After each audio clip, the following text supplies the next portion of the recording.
When the moon turns red, death walks again. The night sky over Ashvale bled crimson as thunder rolled through the valley.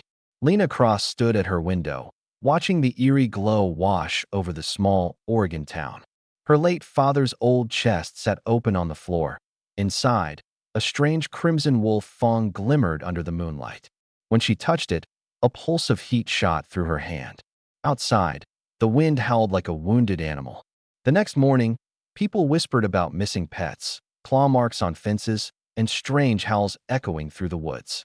Lena tried to ignore it, but at night she could feel something scratching at her window.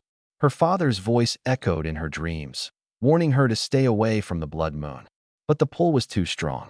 Deep down, she felt the fawn was calling her name, binding her to something ancient and wild.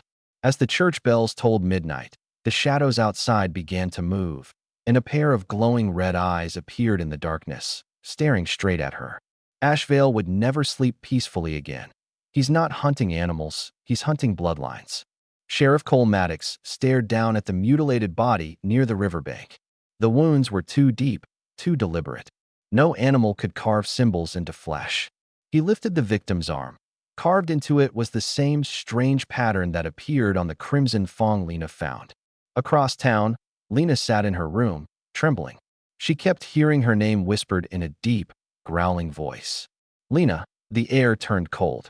Her mirror fogged up, and a claw mark appeared across it. Sheriff Maddox began digging into old records, uncovering reports from a century ago, stories of a wolfman curse and the Crimson Fang cult. Each clue pointed to the Cross family. As the full moon neared, Lena felt something awakening within her, strength, hunger, and a violent instinct she couldn't control.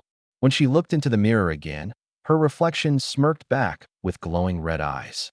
Something inside her had already begun to change. The past never died, it just learned to howl. Lena dug through her father's journals, desperate for answers.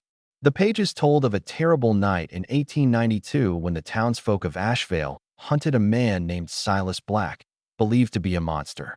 They tore out his heart, burned his body, and buried his fawn deep beneath the earth to contain his curse.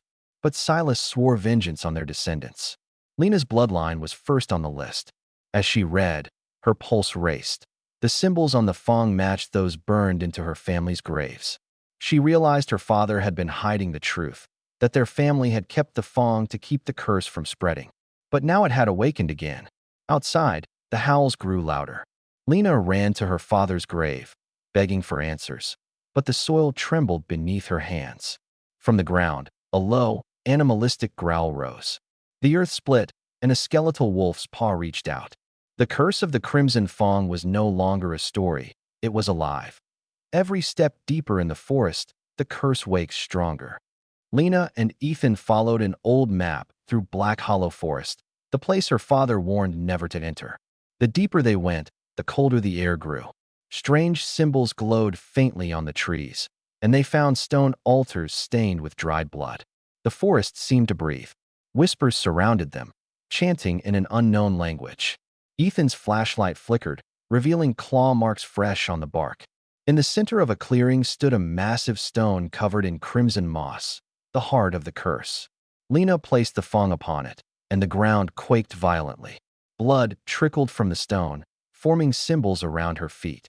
A shadowy wolf form emerged from the mist, its voice echoing through her mind. You carry my blood, my vengeance. Ethan pulled her back, but it was too late. The forest awoke. Every branch twisted like claws. Every breath burned. The curse had chosen Lena as its new vessel, and there was no way back. Love won't save you when the curse chooses your blood. Ethan lay in the hospital bed, pale and trembling. His wounds from the forest refused to heal, and his eyes flickered red whenever the moonlight hit them. Lena sat by his side, guilt twisting in her chest.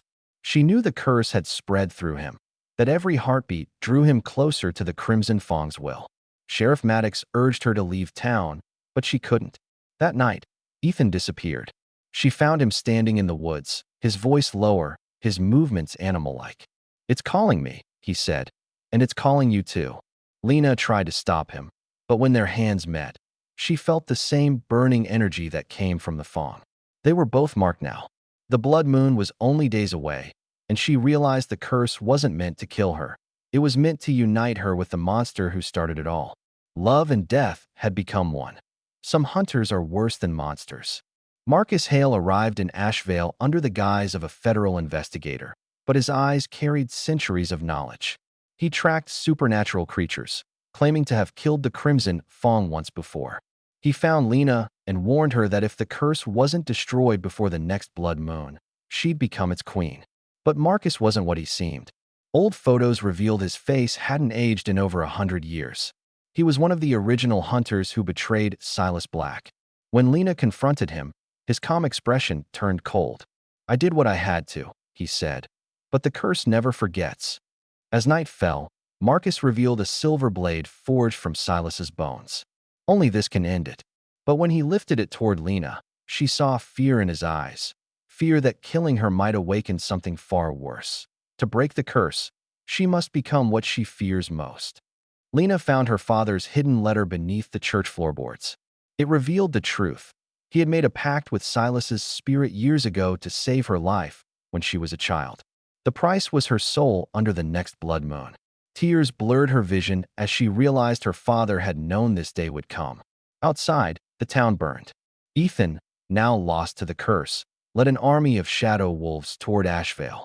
Marcus prepared his silver blade, but Lena stopped him.